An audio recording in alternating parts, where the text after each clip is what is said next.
आइए scattering theory part second के बारे में डिस्कस करते हैं। आज का हमारा टॉपिक है connecting the angles in the lab and CM frames. ये फिगर जिसके अंदर मैंने लैब फ्रेम में और सीएम फ्रेम के अंदर स्कैटरिंग को बताया हुआ है। लैब फ्रेम में जैसा कि हमने स्टडी किया था कि m1 जो है वो वेलोसिटी इसकी v1l है और m2 जो है वो रेस्ट पे रहता है, इसकी वेलोसिटी 0 है, जिसे हम v2l बराबर 0 से डिनोट कर रहे हैं। ये है लैब फ्रेम के अंदर बिफोर कोलिजन की स्थिति। आफ्टर कोलिजन m1 मास v1l डैश वेलोसिटी से प्रोपिगेशन की डायरेक्शन से θ1 एंगल बनाते हुए प्रोपिगेट हो रहा है और m2 जो है वो θ2 एंगल बनाते हुए v2l डैश वेलोसिटी से प्रोपिगेट हो रहा है। ये थी लैब फ्रेम की बात। अब हम बात करते हैं सीएम फ्रेम के अंदर। सीएम फ्रेम के अंदर बिफोर कोलिजन m1 मास m1 पार्टिकल की वेलोसिटी v1c है और m2 मास की वेलोसिटी v2c है। आफ्टर कोलिजन हम फिगर में देख रहे हैं m1 मास जो है वो प्रोपिगेशन डायरेक्शन ऑफ प्रोपिगेशन से थीटा एंगल बनाता हुआ स्कैटर्ड हुआ है। उसकी velocity after scattering v1c dash bar है डैश है और आफ्टर कोलिजन m2 की वेलोसिटी v2c डैश है। आइए इसके बारे में और डिस्कस करते हैं। आज हमारा इंटरेस्ट जो है to find out the connection between lab and CM cross section के बीच में हम कनेक्शन बताना चाह रहे हैं, इनको आपस में रिलेट करना चाह रहे हैं। We first find how the scattering angle in one frame are related to their counterpart in other. सबसे पहला हमारा स्टेप होगा स्कैटर्ड एंगल को एक फ्रेम से दूसरे फ्रेम के साथ काउंटर पार्ट के रूप में इसको रिलेट किया जाए। इसके लिए हम let us first consider the scattering of two structureless non-relativistic particle of masses m1 and m2. m1 represent the target which is initially at rest and m1 is projectile. m2 जो है वो target है, target का मास है और m1 जो है वो प्रोजेक्टाइल का मास है। प्रोजेक्टाइल मूवेबल है, टारगेट स्टेशनरी है, टारगेट रेस्ट पर है, यानी टारगेट की वेलोसिटी 0 है। हाँ, ये स्कैटरिंग इन लैब फ्रेम के बारे में बिफोर आफ्टर कोलिजन बताया हुआ है। ये scattering in CM frame before and after collision बताया हुआ है। अब हमारा इंटरेस्ट θ1 जो कि m1 mass propagation direction of propagation के साथ जो एंगल बना रहा है θ1, उसको हम m1 मास जो कि सीएम फ्रेम के अंदर प्रोपिगेशन के साथ जो एंगल बना रहा है थीटा, उसके साथ रिलेट करना चाहते हैं। आइए इसके पीछे की मैथ देखते हैं। θ1 and θ are the scattering angle of m1 in the lab and CM frame. We are interesting in detecting m1। हमारा स्टार्टिंग में जो है इंटरेस्ट जो है केवल m1 को डिटेक्ट करने के लिए है। तो वी वॉन्ट टू, हम क्या करना चाहते हैं, we want to find out the relation between θ1 and θ।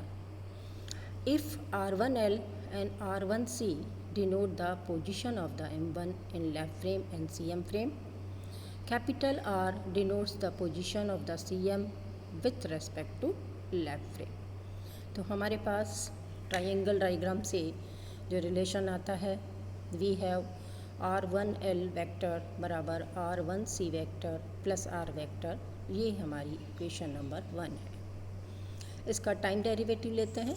Time derivative of this equation v1l बराबर v1c plus vcm, it is equation number 2, where v1l is the velocity of the m1 in lab frame before the collision, v1c is the velocity of the m1 in cm frame before collision.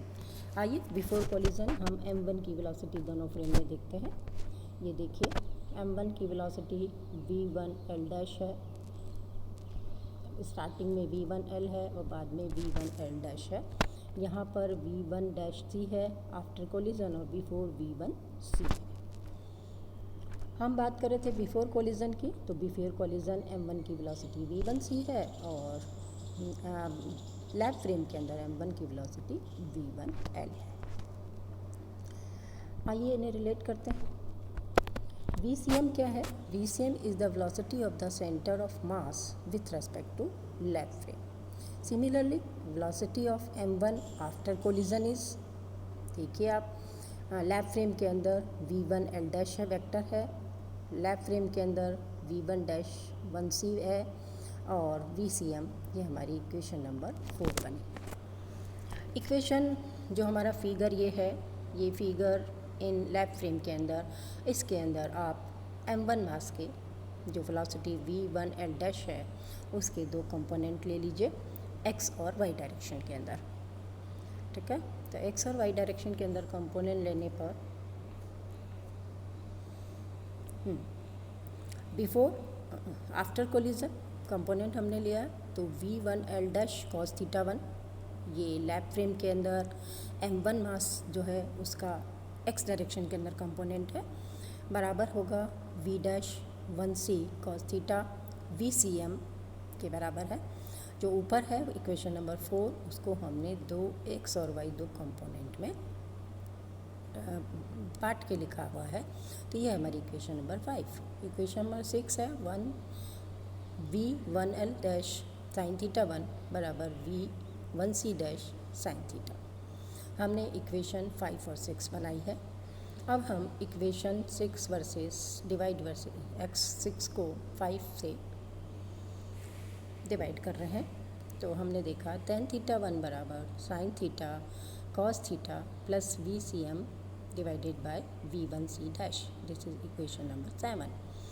अब हम where VCM by V1 dash C is M1 upon M2, आइए इसे prove करते हैं कि VCM V dash 1C की value M1 bye M2 के बराबर आती है। टू सी दिस हमें मालूम है कि V2L लैप फ्रेम के अंदर जो पार्टिकल है, दूसरा पार्टिकल वो रेस्ट पर है, उसकी वेलोसिटी 0 के बराबर है। According to definition of VCM बराबर M1 V1L vector M2 V2L vector divided by M1 plus M2। यहाँ पर V2L को 0 सब्सिट्यूट कर दीजिए, VCM बराबर M1 V1L M1 upon M2, it is equation number 8। इस 8 से इक्वेशन नंबर 2 के अंदर वैल्यू सब्सिट्यूट कर दें तो V1L वेक्टर बराबर V1C plus M1 V1L divided by M1 plus M2 के है। यहाँ से जो सेकंड टर्म है उसको दूसरी साइड में ले जाइए, सेपरेट कर लीजिए वेलोसिटीज़ को, तो V1C वेक्टर बराबर 1 minus M1 upon M1 plus M2 V1L vector के है। ये हमारी इक्वेशन नंबर 9 है। Since CM is at rest in center of mass is at rest in CM frame, the total momentum before and after the collision are separately 0 कर दीजिए। पहले हम before collision की बात करें। बिफोर कोलिजन जो momentum है वो है M1 V1C minus M2 V2C is 0। यहाँ से हमारे पास एक रिलेशन आता है V2C बराबर M1 upon M2 V1C which is equation number 10। इसका x कंपोनेंट ले लीजिए। आफ्टर कोलिजन जो हमारे पास है मोमेंटम, उसका x कंपोनेंट लिया गया, तो हमारे पास PCX डैश बराबर M1 V1C dash cos theta minus M2 V2 dash cos theta बराबर 0।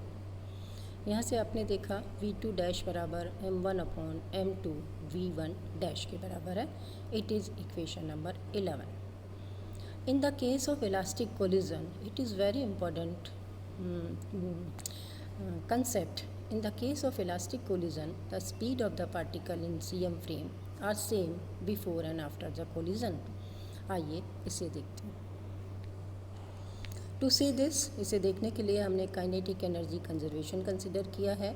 1/2 M1 V1C square 1/2 M2 V2C square 1/2 M1 V1C dash square 1/2 M2 V2 dash square. अब यहाँ से आप V1